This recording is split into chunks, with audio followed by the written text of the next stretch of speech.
This is Stephen Winzenberg, and my next guest is Willadeene Parton. Willadeene was with us about a year and a half ago on my weekend show, and Willadeene has written a brand new book called All Day Singing and Dinner on the Ground.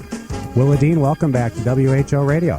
Thank you so much, Steve. Thanks for having me back. Well, I sure enjoyed it when we talked with you about your previous book, Smoky Mountain Memories, which is kind of a book filled with family stories and things that had happened to the Partons over the years. But this one is really fun, Willadeene. This has got recipes, and it's mixed with some great pictures and family stories. And, Dolly's in there, and Stella, and all the people in the family. But folks need to know a little bit about you. You were the oldest of the kids, right? Yeah, I'm the old one. I told you that last year, and you forgot. I'm older now than I was last year. I'm the oldest child, yes. And there were how many kids? 12? There's 12. It's David, Denver, Dolly, Bobby, Stella, Cassie, Randy, Frida, Floyd, and Rachel. Wow. And then our brother, Larry. So you must have been responsible for helping to raise some of these kids. Yeah, I ended up a real responsible person because of all that bunch, yes. Now, at the time when you were growing up, were you writing some of the things down, some of the memories? Did you, keep a diary or a journal or something like that? I did. I always wrote little storybooks, and I go back and find things in them now that I wouldn't remember to go in work that I do now had I not done that. Right. And does the family like to say, oh, that never happened, Willadeene, or does their memory lapse a little bit? Well, when it's about them, they do have a lot of memory lapses. But if it's about somebody else, they remember it really vividly. Yeah. Now, Dolly, of course, being the big celebrity that she is and the big name, when did it start to impact the family? Dolly's celebrityhood, the idea that Dolly was now known and the family's now known. When did that start to impact the family? Dolly was known when she was 9 years old. She had a local television show. She was on a local television and radio shows, and then they took her to all the surrounding states and things. But it didn't start having much of an effect on the family until she went to Nashville, of course, and then contracted to work with Porter Wagner and with RCA and things. That's when it really started happening. And then once she became popular, is that when some of the other brothers and sisters decided they were going to jump into the business? No, actually, they were in it with her in the beginning. Oh, they were? Yes, Stella and Cassie used to do the Kaz Walker show with her a lot. They've been there a long time. My mother was a singer, and she had been on some of the shows that Dolly was on even before she married my dad when she was a teenager. So they all kind of started out together. Right. But Dolly just, she just went in leaps and bounds after she got started really good, and Stella has worked in it as many years as Dolly, and she's successful. But, you can't compare somebody's success with Dolly's, or Elvis or somebody like that. Now, did you sing? I play. I don't sing for money. I sing for fun. I don't know if I could get paid if I sang for money. But you're really the writer in the family, aren't you? Yeah, I'm the one that'll stay with it long enough to finish a book or something like that. Now, my brothers and sisters are all songwriters and poets in their own way. Right, and now you have children that are involved in the music industry and different... all the kids have kids, and there's grandkids running around, right? I have one son. He's not in the business. But some of the others, the brothers and sisters, several of them. That's right. Well, let's talk about All Day Singing and Dinner on the Ground, your latest book. Tell us about the title. Those of us that are from up north may not be familiar with what that means. All Day Singing and Dinner on the Ground. That's a church thing. When we were growing up, church was a social event as much as a religious thing. And we would go, and everybody would come and sing what they thought they could sing best and cook the food they thought they cooked the best. And it would be singing all day and dinner on the ground. And they would actually have, like a bedspread or a tablecloth if they had one, a blanket, and they would put the food on the ground and actually sit around and have dinner on the ground. Now, do you call dinner the noontime meal then on Sunday? Actually, a lot of people in this area calls dinner the midday meal, yes. Yeah. And so then they would have dinner at noon, and then they probably just let the food sit out and just kind of hang around all day? Well, yeah, they did. The one thing I remember, I lived in Florida for a while, and the one thing I remember when I lived in Florida was that the families that were the true Southern families would literally let the food sit on the table all day. And that shocked me because I, of course, was thinking, well, they're going to get botulism or something, for right? Sure.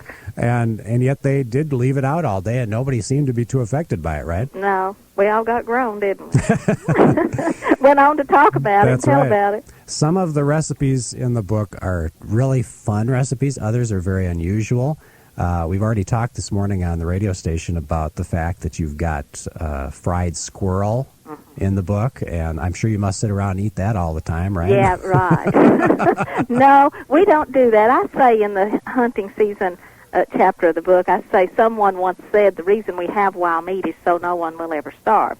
And maybe that's true because, it seems wild animals are hardly ever used for food anymore, which is good because, I don't think that would be the thing to do now. But I did want to put them in. The book has historical value because my grandparents and my parents did use these foods. That's and I'm right. sure we've had them when we were growing up, and I'm thankful we did because we probably needed them that day and because we didn't have something else, for protein or whatever.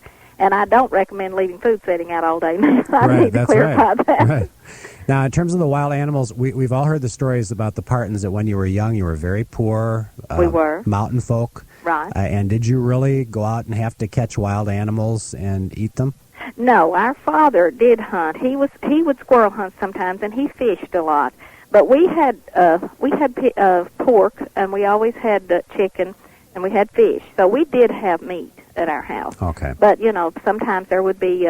We had an uncle, great uncle Philip Owens. He was my mother's uncle, and he would hunt, and he would bring rabbit and squirrel by the house, and things like that. And my mother did fix these dishes. And do you remember eating things where you just thought that's terrible? Actually, I don't think we thought much about it at that time because when our mother had prepared a meal, we thought it was good. No matter what it was? Yes, she's a very good cook. So you didn't even ask questions about the meat, probably? We didn't think anything about that at that time. So you may have been eating baked raccoon and not known it. I probably was. Very, very possible. It just doesn't sound quite right today, though, does it? No, it doesn't. No, actually, we have raccoons that we feed and take care of, pets. Yeah. That, But it's fun. The book is just fun to read. You've got what we would call normal recipes and then some more unusual ones from the past. I hope it's fun. I hope people enjoy it. I hope they enjoy the historical part of it as well as the fun pictures we have in it and some old pictures we've not used before. And I always tell a story in each chapter. I've told something else about the family that I think the fans and people that like Dolly and Stella and Randy, and Frida and Rachel would be interested in knowing. That's right. All day singing, dinner on the ground. Our guest is Willadeene Parton. She's written a new book about recipes from the Parton family kitchen. Willadeene, I enjoyed some of the other recipes in the book. Some that I wasn't familiar with, though, being from up north. Poke salad. Can you explain to folks what poke salad is? Yes, it's a wild green that grows here, and it's like turnip greens or mustard greens, but it grows wild, and it comes up real early in the spring. You cook it, or sometimes you fry it. It's a delicious green that you can have with, like pinto beans, cornbread's what we have it with. That when you sort of fry thing. it, sometimes you fry it? We do. What? Just fry it in oil? You fry it just like you would fried potatoes. You just yes, you cut it up and you put meal and flour on it and you fry it. Then of course you have some more traditional southern type things, grits and okra and things like that we don't get up here too often. If you have a farmer's market close by, you should go get you some fresh okra and make sure it's tender. Cut it up, put you some meal and flour, salt and pepper on it, and you fry it. It's just like you would do green tomatoes, and it's delicious. I was surprised at the number of foods that are heavy with like sugar or bacon fat or lard, and the whole Parton family is so skinny. I mean, you would think that with all these rich calorie-laden recipes that you wouldn't have such skinny people, but everybody's so thin. How does everybody stay so thin? Actually, I put the recipes in as they were handed down through generations. We don't use those all the time, but now my mother still cooks that way sometimes, and we eat a little of it. If you eat in moderation, you can you can do that. But I don't recommend eating a lot of bacon fats, and things. You can use light oils and vinegars and herbs and things. To make up and still make the dishes that I talk about. Right. And you have some fun cooking terms in the book, little things that we all use sometimes, like you say, put a smidgen in of this, and it's not so much in the formal recipes, but you have a little section there where you talk about some of these fun cooking terms like smidgen and scant. What do those kind of things mean to a cook? Well, it means, to take this recipe, and if you don't like the way it's turning out, do it to suit yourself, and then you've got your family a brand new recipe that you started out with this. But a smidgen's a very, very small amount. And, and a small amount of butter can be almost anything from a teaspoon to a half a cup. It's according to who's talking to you, who the cook is. What's the difference between a smidgen? That's Southern. A smidgen and a dash and a scant. They're all about the same thing. A scant is just a level cup, like with just almost to the top. Okay. Mm-hmm. So a smidgen and a dash would be about the same. Right. Okay. I also like you have a phrase in there called that you sweep the top of the rolls. Right. And I'd never heard that before. You're saying brush the top. Right. But you That's use what the it word, is. you use the word sweep. Mm-hmm. Or like I remember when I lived in Florida, some people would make their own pickles and put it up. Yes, we say that. I know, and they wouldn't be putting it up. They'd reach down in the bottom of the cupboard and put it down, but they'd still say they were putting it up. But they call putting it up. Tell us real quickly about Dollywood. I know that they've got a story out there of the Parton family life, or of Dolly's life. I know you've been out there for a book signing, right?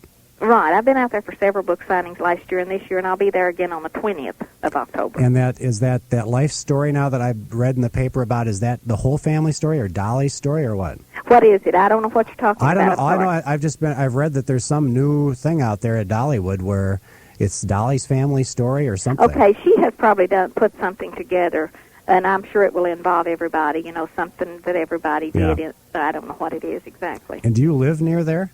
I do. I live 4 miles from there, but I've been really busy, and I don't know what they're doing over there. I don't know. They'll call and tell me after a while, I'm sure. That's okay. Now, finally, Willadeene, what about family get-togethers? Do you still get-togethers for holidays? We sure do, and we're really sad if everybody can't make it, but we try to get together 2 or 3 times a year. Yeah. And we especially like to do something through Christmas, Thanksgiving. Is there more writing in the future, Willadeene? Oh, yes. Every summer I try to have some. This is my 6th book, Great. This is my 2nd book with Rutledge Hill Press. But I have written, for a long time, and I will have something else out next year, I'm sure. Great. Thanks so much for being with us, Willadeene Parton, the author of All Day Singing and Dinner on the Ground.